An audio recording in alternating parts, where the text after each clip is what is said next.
Et salut tout le monde, aujourd'hui je reçois Matan, le fondateur de eOracle. Salut, just we Matan. Yeah, how are you, mate? Nice to be here. Thank you for having me just now. Yeah, I'm really happy to get you today. I got a lot of questions for eOracle. Can you tell us a bit about your past, what you did, and what bring you to build eOracle today? Sure. Well, so I'm in the blockchain space for quite a while now. I've started my journey into crypto back in 2016. I got into crypto through a very interesting group in California that's called the Singularity University, where Mhm. you get a chance of learning from very experienced individuals rather than learn in the traditional way of universities. And in doing that, I've met some interesting people back. Like one of the early conversations when back then were about how smart contracts are allowing us to do new things on chain. And I knew about Bitcoin for quite a while before, but that really felt to me where we can do things with smart contracts on chain that can evolve in a very interesting way what we think about global coordination. And to me, I personally feel up until today that's still what gets me excited about doing what we are doing. And I think that many people in the space that you have no boundaries, not to innovation, imagination, and definitely not to global coordination. Things that are very constrained in terms of what you can and cannot do in traditional markets, and regulation and all of the forces that, let's say, limit the pace of innovation, also protect you from certain activities, really don't exist. So that was, I think, the main motivation for me to build and to experiment on chain. I grew up in Israel, where you have a lot of, let's say, you're limited by language and definitely by culture. So when I moved to California at a young age, it's opened up my perception of what it is to work and to collaborate with people from all over the world. I actually, worked and met people that most of them were not Americans. Most of them came with similar desire of really breaking the boundaries of what they know. And I feel very lucky to get to this industry at a young age. Fast forward, I think that one of the first primitives that really excited me is Chainlink. And back in the days, it felt like, okay, smart contracts are very exciting, but it's quite limited what you can do with them. We had the early experimentations with lending markets and dexes, and it seems like we want to do more. We want to see more use cases, more consumer-facing applications, and Oracles definitely sit as an enabler of them. And that's led me into the think of, okay, are we going to be dependent on a single company to be the bottleneck or enabler to these new types of data that can power smart contracts to do new types of use cases? And it seems to be this way because, Chainlink is by far I think, the single biggest, still a monopoly. You don't have many monopolies in crypto. It's hard to find monopolies in crypto. You have many different L1s and L2s and bridges and pretty much anything you can think of, from application to infrastructure to middlewares. But Oracles do have this huge player that move relatively slowly. So you don't see a lot of new types of data coming on chain. And that's pushed me into thinking, okay, how can we build something that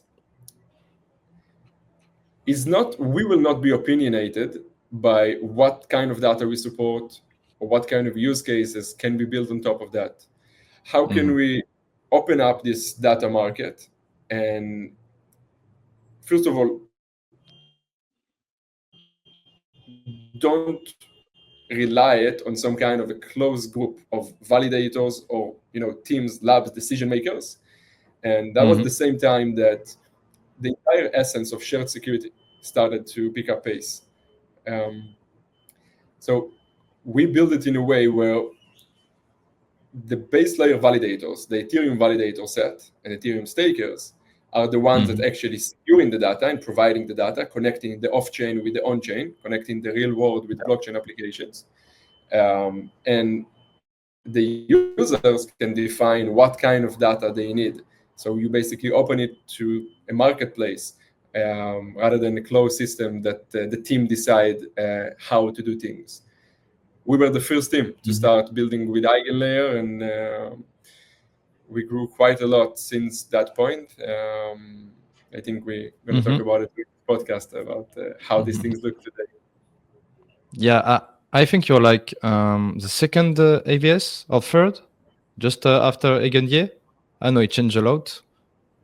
So EigenDA is the in-house AVS, part of EigenLayer itself. Beside EigenDA, if you look on AVSs that are independent, we are the largest AVS by stake. At least we have been throughout this entire year since Eigen launched. We have been also the first AVS on testnet. So we had operators joining us back late 2023. It was quite early back then. And we've also been the first one on mainnet. And so we attract, I think, the most stakers, validators, and stake on average throughout this entire time. All right, awesome. And how can you explain eOracle to someone just with basic terms, very easy understanding? So if we step away from the security infrastructure and all of the more technical parts of how the system works, we care about seeing more innovation on chain, and this innovation is dependent on off-chain interaction, because what is happening on chain is very limited. The blockchain itself is deterministic, which means it's a closed environment. Oracles are needed to bring in a constant stream of data that's being used for pricing of assets. It's also being used for prediction market of defining what kind of event took place. It's needed for gaming, for VRF, for almost any use case that you can think of. You have this stream of data that you need to rely on. And mainly, Oracle have been used for financial applications.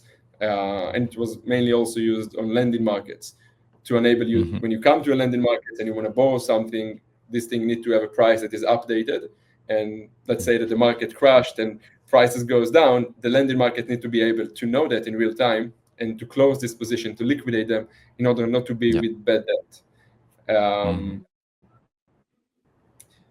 Focusing on the future, where we're all in this space because we believe that it's not going to end with DeFi. It's not going to stop here. We're going to see an evolution and a lot of growth with new types of applications.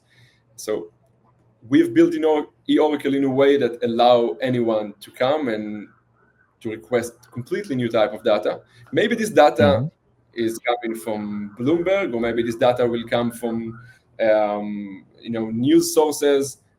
Maybe this data will come from other chains. There is a large group of validators. Today, Chainlink have 32 validators that did not really change in the past years. It's a closed group that is fully permissioned and managed by the Chainlink team. And only insiders can participate in that. But we have over 1 million validators on the Ethereum network. So if we are able to use this large group of validators and allow them to have additional tasks, so a subset of them choose to join the Oracle network and other AVSs as well. And they are now connected to a variety of data sources. They pull in this data, verifying this data on the Oracle chain, and then this data is being spread to multiple blockchains, powering different use cases. And the types of data just continue to grow. In recent time, with a lot of AI agents that requiring data from X, right? And they want this data to be verified in different ways. We've seen a lot of growth in the prediction market space. We anticipate a lot of growth in real-world assets on-chain. I think that it's just there is no limit to the amount of new use cases that will be added every year. So the goal with the Oracle is not to be opinionated, where the validators, which is, as I just described, is such a large group that can do different things, and users, as they grow and as we have more use cases, can interact directly, can interact in a similar way to how you think about Uniswap, where the Uniswap team don't decide which tokens to list. Anyone can come in and create a new pool and add a new token. If people decide this is interesting for them, they interact, they trade, or they provide liquidity. And it's not opinionated. It's free market design. So we have built the first Oracle. It's completely based on free market design. I wonder, because I'm a big fan of Eigenlayer. I wonder if eOracle if Eigenlayer have a lot of to offer to eOracle, like EigenDA. EigenDA is much more scalable than Celestia because it's an AVS. So those eOracle can be much more something that an Oracle that doesn't use Eigenlayer. So EigenDA and data availability are incredible tools that's really allowing you to interact with the blockchain with less limitation on the amount of data that can be serviced. While with Oracles is a bit different because you're looking for real-time updates of off-chain activities, and the on-chain output is relatively concise. And this on-chain output need to be serviced to smart contracts on different chains. So in the future, we might use EigenDA for some of the, let's say, storage of what we are doing. But currently, we have a dedicated blockchain that works in a similar design to merge mining, where it's the same validator set as Ethereum that constantly sync in terms of checkpointing. So similar design to a layer 2 rather than to data availability, but without a sequencer. Okay. And how can you compare eOracle with like a big guy like Link or just PIF? PIF is also an important Oracle. I agree. Yeah. PIF is doing some great work in terms of latency, and their focus is mainly on derivatives and the ability to provide sub-second updates to market that looking for that. There is a question of what kind of users looking for sub-second execution. Most likely they are not human users. There are some kind of bots that looking to do either take advantage of arbitrage opportunities or PIT is also relying on PIT is different than other oracles in terms of they are not sourcing the data from general data sources like Binance or Coinbase or data aggregators like CoinGecko, CoinMarketCap. They are using professional traders, trading firms, high-frequency trading firms to source the data from them. Now, while these entities are faster, because their entire infrastructure is faster than the average trader, this is how they make their money, by being faster and trading and winning on the expense of normal traders. If you allow them to define what is the price, what is the truth, they most likely will take advantage of that at some point. So we believe that oracles should be an objective entity rather than allowing some kind of an influence to professional traders, because the entire essence of blockchain is this is a fair, equal market that all participants have the same chance of winning or losing. And if you're letting some entity to know ahead of time, or maybe even to push the price in one direction, it's go against everything that we want to build and to have here. It's, let's say, it's making crypto way more similar to the stock market and to the advantage that huge HFT firms have. We want to avoid that here, I think. There are other oracles like Redstone and Supra, and more old-timers like Band and API3. Each one of them have some differences. I think that the, let's say, previous generation like API3 and Band had interesting ideas that some of them proved to be right, some of them proved to be wrong. But everyone knows Chainlink. Everyone knows Chainlink, and Chainlink is still have over 90% dominance on big chains like Arbitrum and Polygon and Optimism and Base. And it's really stand in contrast to anything we know. There is no other monopoly like that controls such a huge part of the market. And it's not just, it's also a question of dependency, because Chainlink don't have a governance system. It's a corporation where the token is not a governance token. There is no voting. There is no DAO. There is no multisig. It's decision that is being held by a board that is unknown to people. So while they have been proven to work very well, if this space will continue to grow, no one wants so much concentration of power and dependency in the hand of one player. It really goes against decentralization completely, and verifiability, because you don't have any verifiability to who is even taking the decisions. This is where I think we cannot offer a better solution by telling people, switch from Chainlink to us and trust us instead of trusting Chainlink.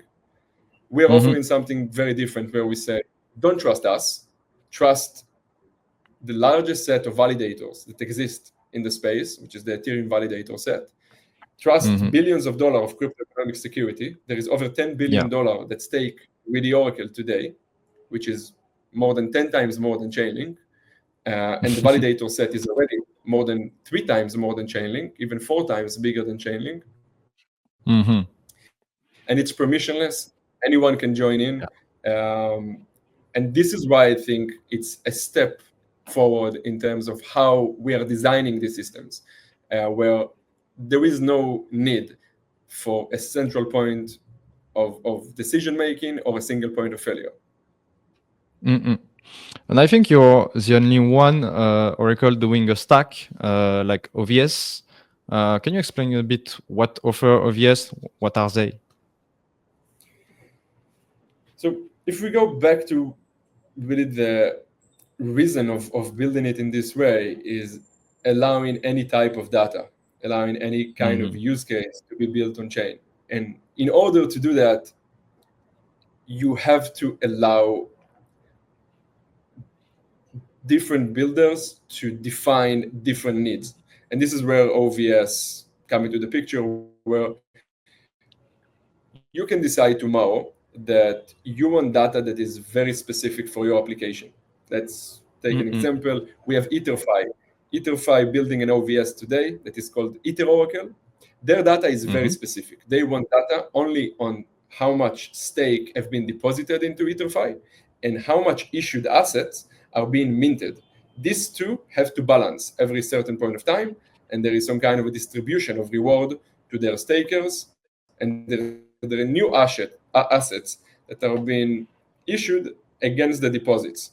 So this is a very specific type of data. They define it, they define the logic, they define the validator set, and now you have a new Oracle that is doing this specific action.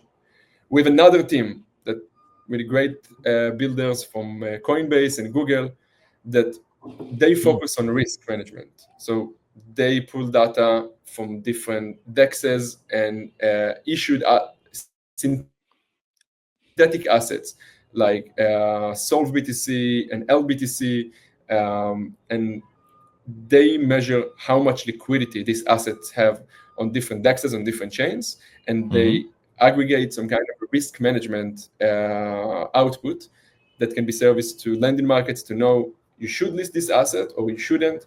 Maybe you should allow that much of borrowing against this asset because it's more and less risky, and how this is changing in real time. So this is a risk oracle that, again, is being built as an OVS on top of eOracle today, and allowing very specific type of feeds. So these two feeds, as example, are different than price feeds. And we can continue and think about data that is unique for AI agents, and we can think about data that is unique for Twitter feeds or dispute resolution for real-world events. Each one of these examples is quite different than how you would think about DeFi price feeds, which is mainly what we know as oracles today. So OVS enable everyone to come in and build these new use cases. And we have a host of builders today that are working on new OVSs, and quite a few that have been reached out and looking to build the next ones. Can you give some name, or that's just not for today? So the two that I shared with you have been announced already, EtherFi and Bitpools. And I can tell you that on the agent side, we had quite a host of different teams reaching out with different ideas. The prediction market one will also be announced sometime soon, which I think it's definitely something that I am, as a user of Polymarket, seeing a lot of issues with how things are being done today on Polymarket. I also think that there is a very strict limitation to what new markets can be created on Polymarket. Now, like, a lot of things that I would love to create a prediction market on, but you really don't have this opportunity.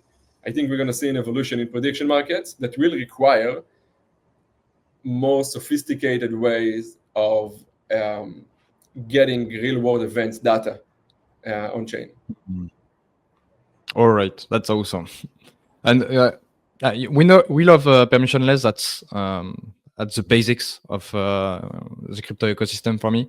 But how do you make sure that the data is that there is quality of data, that there is no malicious actor or whatever? You can enter technical details, if you have to explain. But I think it's important for people to have trust in Oracle. So you have two ways of thinking about the entire flow of data from a source, because no oracle is the source of data. Oracles are relying on trusted sources. Let's say for prices, it can be exchanges, it can be where price discovery is happening. And you want to be a conduit that delivering this data on chain in a trusted manner, where no one is changing anything in the flow of data and is delivering that in a timely manner. Now, the majority of oracles choose this, and they basically, you have validators that connected to these trusted data sources.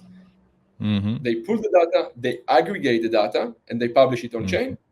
As we talked earlier, PIT is the only one that stands in contrast, where they don't really connect to data sources. They allow their validators to be the source of data. And then you're not just a conduit, you're also creating the data yourself. Now, if we put that aside and we focus on what most oracles are doing today, after you pull the data, you want to have certain verifiability into the aggregation of the data. Because what if Coinbase is saying that Bitcoin price is 100,000 and Binance saying it's 101,000 and Kraken saying it's 99,000? Now you need a way of aggregating, because you might have another source that maybe it was down, maybe have some issues, that the fourth source is saying it's 95,000. That's very off. So you need to have a way of filtering out noise and getting into a consensus of what is the price right now. This is where some oracles like Chainlink used to publish all of the raw data on chain and then on mainnet, and then they had a lot of gas cost and they moved it off chain, and you don't have a lot of transparency of how it's being aggregated. You have teams like Redstone that done it completely internally, only no external oracle, so you have to trust the team to do it. We think the best way is to actually use blockchain without relying on Ethereum block time. So we have built the Oracle chain to really expand Ethereum for disaggregation at a faster pace and at a lower cost. So the Oracle chain is an extension chain specifically for data delivery and aggregation. So all of the aggregation is taking place on smart contract, completely transparent, where no one can do anything that is outside of the rules.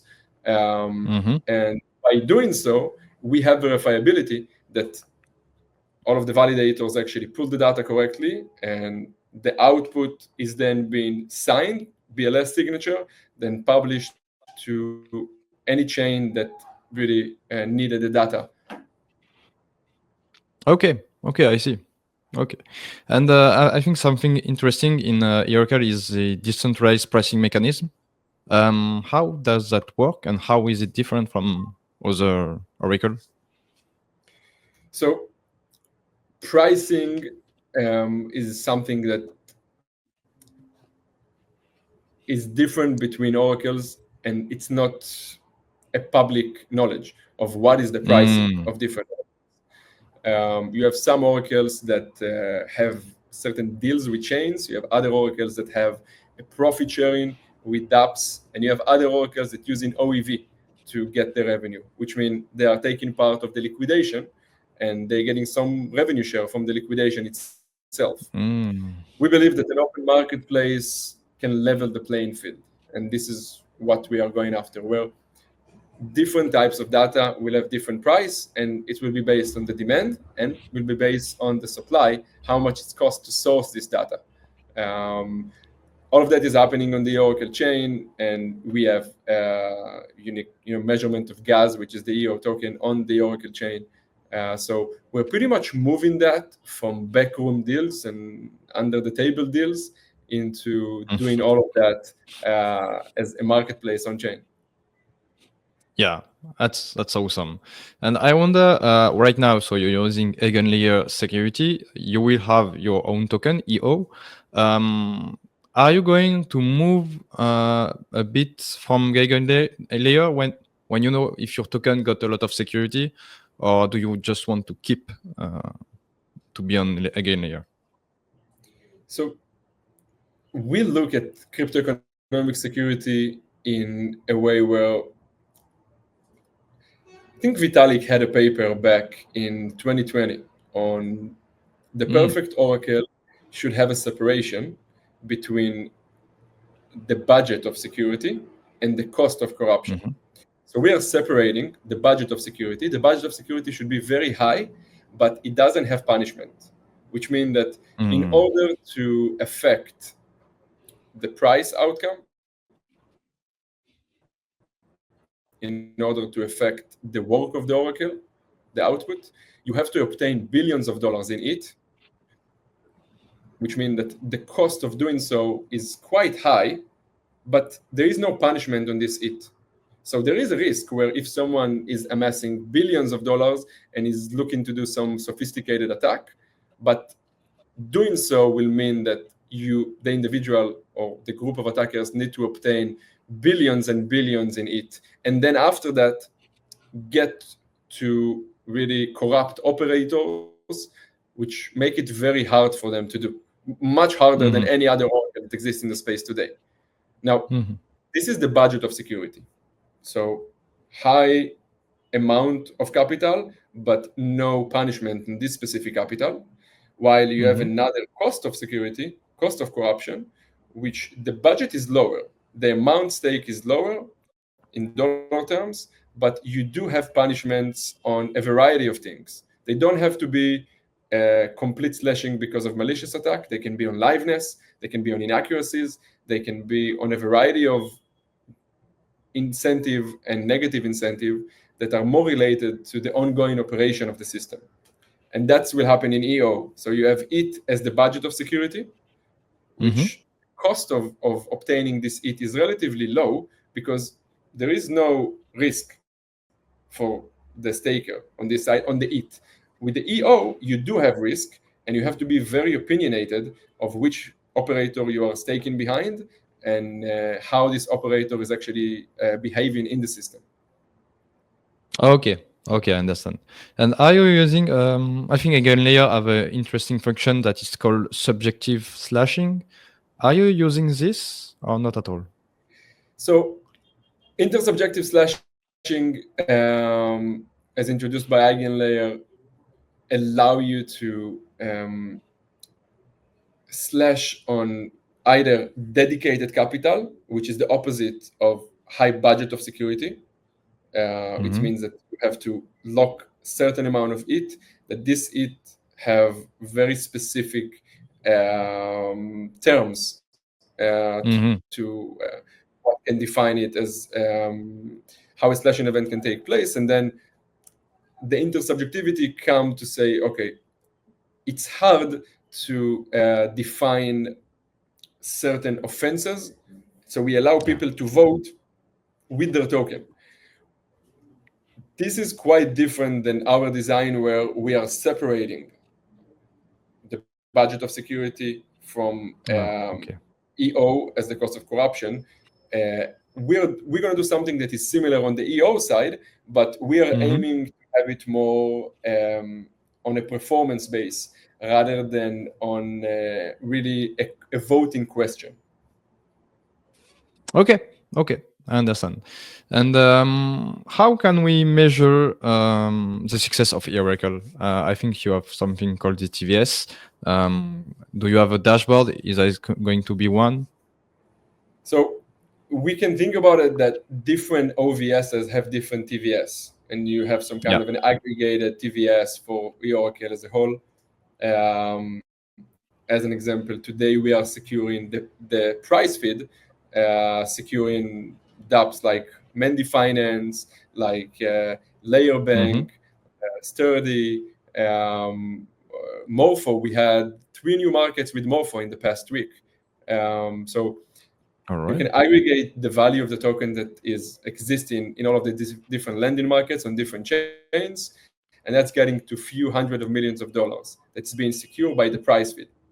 In addition to that, you have the OVSs like EtherFi OVS that secures $7 billion of issued assets by itself, which is the aggregated total of all of the assets that EtherFi issued and currently have in DeFi. The agent, each one of them going to have different metrics to them. I think that TVS is mainly focused on DeFi, and as we expand to more and more use cases, we're going to see more metrics that allow you to define the success of an Oracle. I think that recently Pete have been introducing the volume, how much volume is being traded on their derivative markets that they are supporting. Chaos Labs with the Oracle measuring the risk and the liquidations that they are doing with the avec.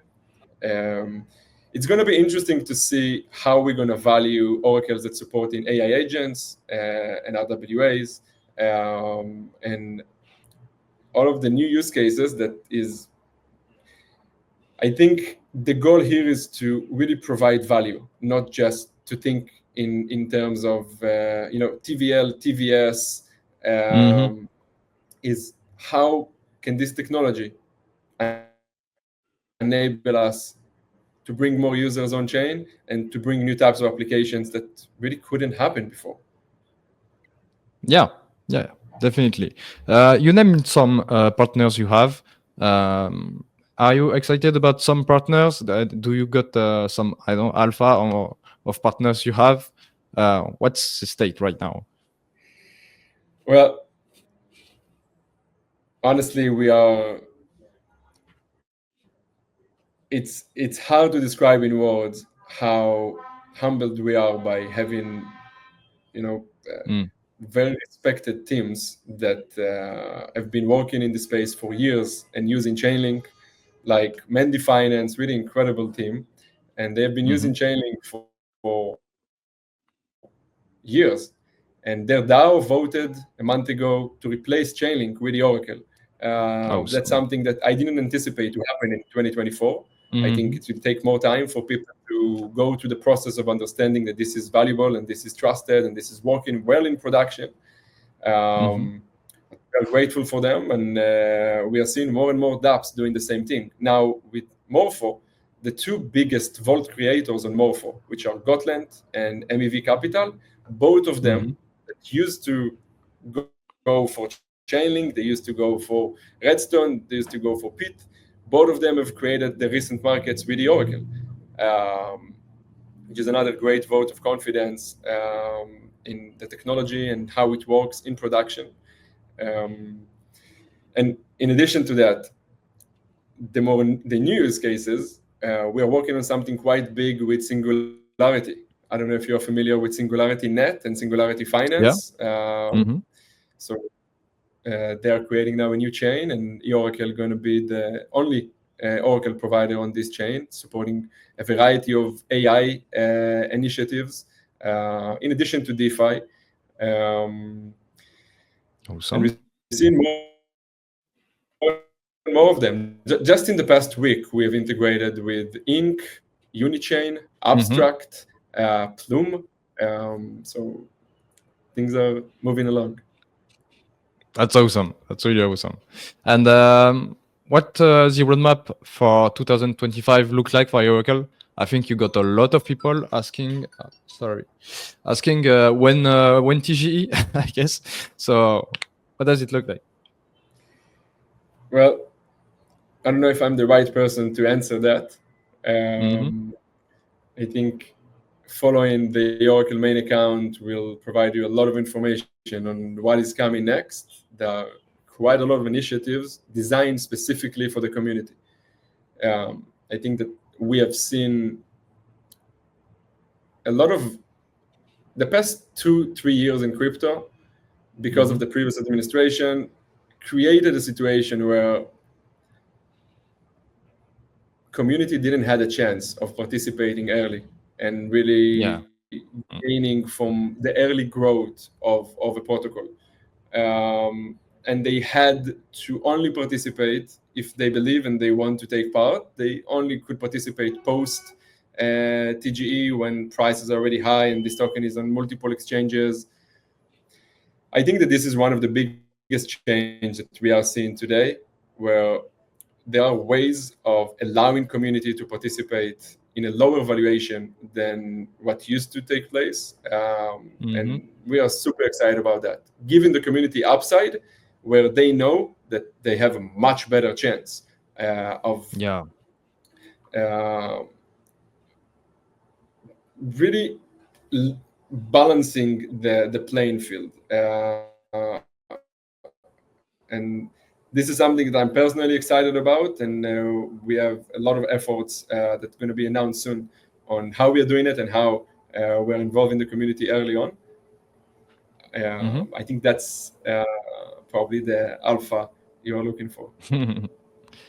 Yeah, I think you got a sale already on Echo or Legion, if I'm right. So I am not allowed to say much about that. Okay.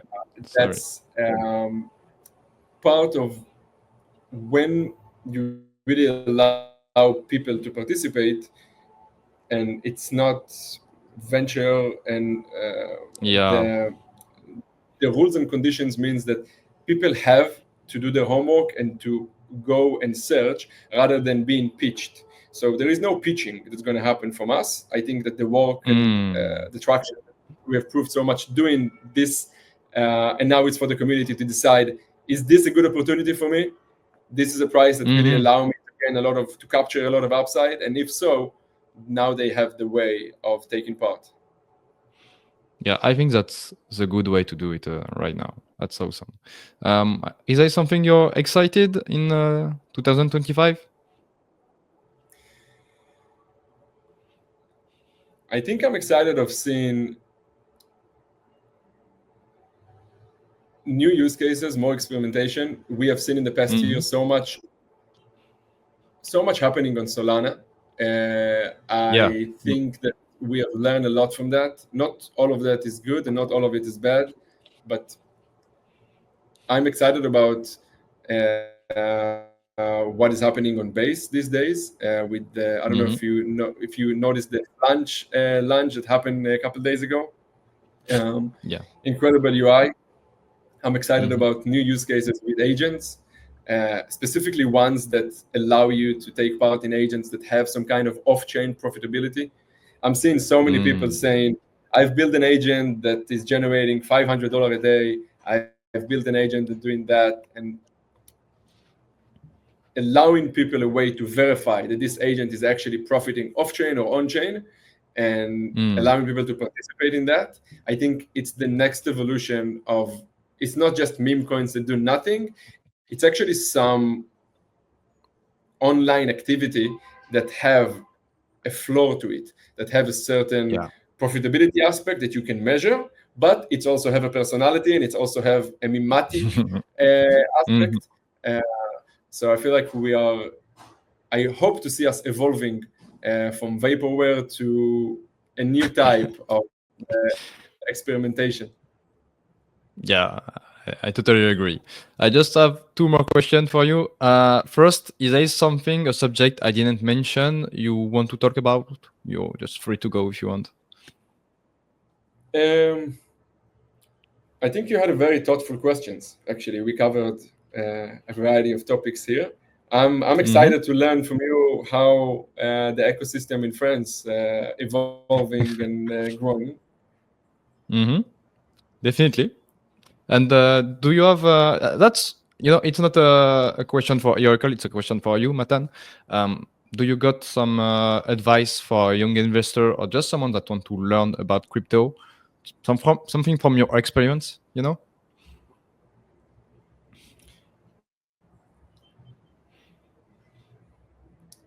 Choose very well how you source your information. I think the best equivalent, the best analogy of that is, in today's world, is there's so much junk food, right? Yeah. And it's very easy to step outside and go eat McDonald's. It's available everywhere, Everywhere. literally, like any city around the world. But you don't do it. And there is a reason why you don't do it on a daily basis. Maybe you do it once in a while, because if you do it on a daily basis, you're going to harm your body in ways that would just destroy your entire system of thinking, of moving, of living. The same thing is true with information. Yeah. There is so much just garbage information out there, and it's very easy to just follow the stream of constant updates. And it's also very easy to cultivate an opinion that will be far from where we are and far from where we are going if you are following the wrong people, if you are following the wrong channels, and if you are not developing your way of filtering out 99% of the noise. I think whoever going to win in the next couple of years are people that are agile, are not just building a plans for 5 years, 10 years, because it's going to be, the world is changing in an incredible pace. Our job right now in this generation, in this day of age, is to understand that there is a huge wave coming, and we want to ride this wave. We don't want to be washed away by this wave. In order to do that, you have to constantly understand the new tools that are being provided by these giants, like people that don't use today ChatGPT and Claude and Cursor and a variety of other tools that to really enhance their output are just going to be left behind. And this set of tools is continue to evolve and expand. So staying up to date with all of these new changes and learning how to use these tools is more important than learning how to code 15 years ago. This is even more important because it's moving faster and it's allowing you much more to do in a shorter period of time. Once you did that, I think you are becoming, a 10x developer, a 10x researcher, a 10x content creator. And the goal from there is to really apply it. Choose the right game to play. Play stupid games, you're going to win stupid prizes. So choose wisely where you spend your time. I think that we are in a space that grew in so many different directions, and it's very easy for people to be solely focused on one ecosystem and forget that you should not care about other people's story on why this is the best thing ever, and you shouldn't look anywhere else. You should value things really based on the value that they are adding to this world. And this is not easy to do in blockchain. Yeah, definitely. I love it, man. Thanks a lot for coming. Really appreciate. I'm really excited about what is coming for eOracle, and maybe I hope we see you another day for something else. Hopefully. Thank you for having me. Yeah, thanks. See you, man. Bye. Bye.